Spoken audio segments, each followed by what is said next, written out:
গাধার নাম শুনলেই যেন মনে হয় বোকাশোকা এক প্রাণী, যাকে দিয়ে কেবল ভারী বোঝা বহন করা যায়। কিন্তু জানেন কি, এই বোকা গাধার দুধ এমন এক আশ্চর্য পানীয় যা খেলে স্বাস্থ্যই নয়, ত্বকও হয়ে উঠবে ঝকঝকে। আর এই দুধের দাম শুনলে চোখ কপালে ওঠার অবস্থা হবে। এই শহরে গাধার দুধ এতটাই দামি আর জনপ্রিয় যে এর আরেক পরিচয় সাদা সোনা হিসেবে। এই দুধে তৈরি পনির বিক্রি হয় লাখ টাকা পর্যন্ত। বোকা প্রাণী হয়েও এখানকার গাধারা যেভাবে তারকা হয়ে উঠেছে, আজকের প্রতিবেদনে থাকছে সেই গল্প।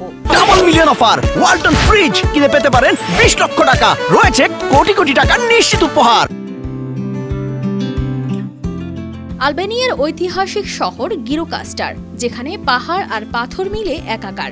কিন্তু এই শহরের সবচেয়ে আকর্ষণ হলো গাধার দুধ। এই দুধের চাহিদা এমন এক পর্যায়ে পৌঁছেছে যে এটি কৃষকদের স্বপ্ন পূরণের চাবিকাঠি। কৃষকরা জানান, গাধার দুধ শুধু পানীয় নয়, এটি রয়েছে জাদুকরী গুণ। শ্বাসকষ্ট, অ্যালার্জি, এমনকি রোগ প্রতিরোধ ক্ষমতা বাড়াতেও ব্যবহার হচ্ছে। কোভিড মহামারীর সময় এই দুধের চাহিদা ছিল আকাশ ছোঁয়া।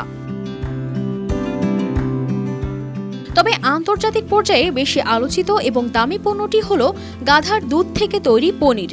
প্রায় 25 লিটার দুধ থেকে উৎপাদিত হয় মাত্র 1 কেজি পনির। আর এটি তৈরির প্রক্রিয়া অত্যন্ত জটিল এবং সময় সাপেক্ষ। আর তাই 1 কেজি পনির কিনতে গুনতে হবে 70,000 থেকে 90,000 টাকা পর্যন্ত। এটি শুধু দামি নয়, বিরল এবং অত্যন্ত বিশেষ একটি পণ্য। তবে এত দাম সত্ত্বেও এর চাহিদা দিনে দিনে বাড়ছে, কারণ গুণগত মান ও স্বাস্থ্য উপকারিতার দিক থেকে এটি একেবারেই অনন্য। স্থানীয় বাজার ছাড়িয়ে এটি এখন আন্তর্জাতিক বাজারেও যাচ্ছে। তিরানার কিছু রেস্তোরাঁ এখন এই গাধার দুধের পনির পরিবেশন করছে। ধনী ক্রেতারা রেস্তোরাঁয় আসেন শুধু এই পনির চেখে দেখার জন্য। তবে এটি শুধু স্বাদে নয়, এর দারুণ ব্যবহার দেখা যায় সৌন্দর্যের পণ্যে। একজন ফার্মাসিস্ট জানান, এই দুধ থেকে তৈরি ফেস ক্রিম ত্বকে এতটাই মসৃণ আর নরম ফরস দেয় যে এটি ব্যবহারের পর মনে হয় যেন ত্বকে তুলোর মতো কোমলতা লেগে আছে। গাধার দুধ একসময় শুধুমাত্র গ্রামীণ জীবনের এক সাধারণ অংশ ছিল।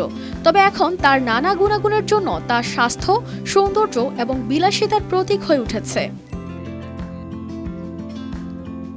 কানিস ফাতেমা শিমু, RTV।